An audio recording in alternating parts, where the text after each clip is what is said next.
I am a big fan of Thomas Friend's merchandise when it's done well. It's a pretty nice thing to have. And when it's done poorly, yeah, that's just trash. I do have to apologize because I have no new video today. Wait! Ow, my ear! I'm the Stone Tank Engine, most famously renowned for my YouTube channel with over 1,000 subscribers and over 100,000 views. And ever since my debut, whoa, I didn't ask for your life story here. So, how did you even get here, and what video idea do you have?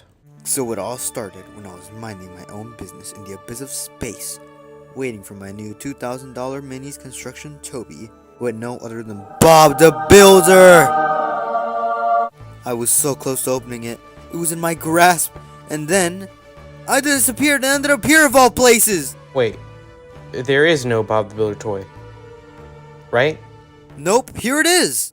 Oh, so this video is about merchandise only characters. Not exactly what I had in mind, but okay. I think that I should go The first. first character, or should I say characters, are going to be the Horde Lorries, but most specifically the different colored Lorries.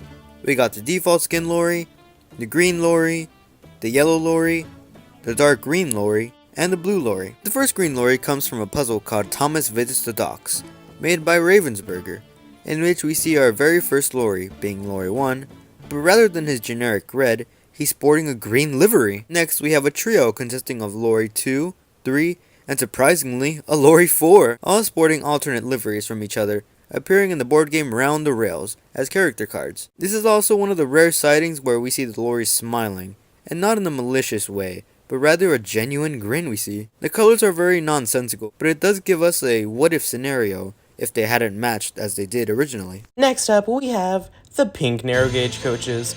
They were made for Capsule Playro, and honestly, I love this design. It has an updated design with more detail, and this one looks like it's for very special people. While this is no new mold, this is our existing mold of Annie and Clarabelle, it is definitely a nice repaint, and honestly, I kinda wanna go and buy one of these. After that, we have the Mr. Jolly's Chocolate Factory coach, released, or well, supposed to be released, by Thomas Wood back in 2018, in a 2-pack called the Pastry Cars, but was thankfully cancelled before it was even released.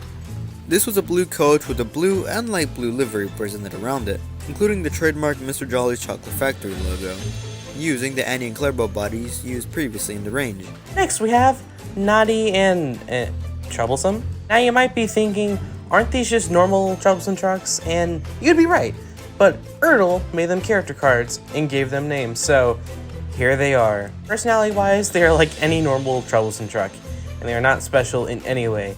Just normal. So, yeah, there they are. Honestly, I find it pretty funny that Ertl would even want to give these guys character cards, but here we are.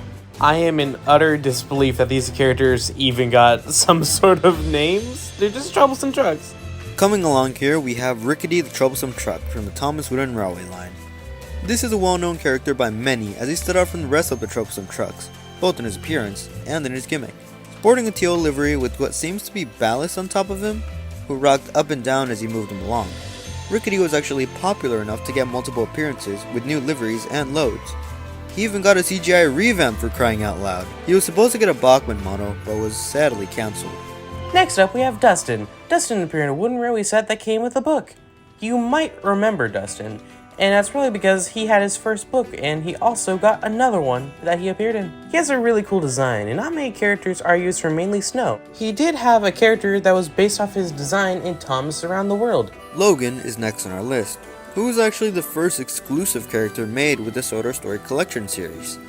He would come and work at Sodor to help arrange the trains for the big engines to prepare for the Sodor Talent Show? Yeah, Logan came from the mainland to Sodor to help with a talent show. Logan has a yellow and navy blue livery with hazard stripes. He would appear in the short called Welcome to Sodor, Logan, and leave in the short called A Friendly Farewell. Following up Logan, we have Sam. You probably remember Sam from his promo he got in 2015 with the CGI short that was made to advertise his toy and book. And I absolutely love that they made him a CGI character to advertise his toy. It was so cool seeing him in CGI on YouTube. It made me want to go and buy the book, and I never did. I was always expecting Sam to appear up in the TV show. I just loved his design, but he never did. Except for the Big World Big Adventures movie where he did. You'd think that when I would watch this movie I would have been super excited, but I was kind of bored out of my mind and actually ended up missing this shot of Sam, so I only knew that he was in the movie for this video. So finding that out, I would say that my dream did technically come true, just not in the way I wanted it to. Sam's book is very basic. It's just Thomas and Percy help him build a museum. That's really it.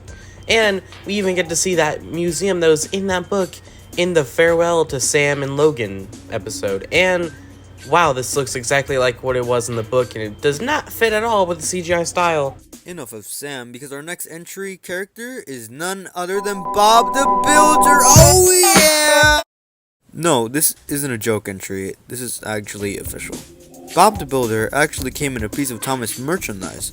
In fact, I was talking about it earlier. So the Construction Toby Mini would include a well-designed Minis Toby, and would be nothing special. You would meet the 2015 CGI Bob in all of his glory. I don't know why this was made, but I mean, it's Bob the freaking Builder, for crying out loud! Next we have the Soderline Caboose.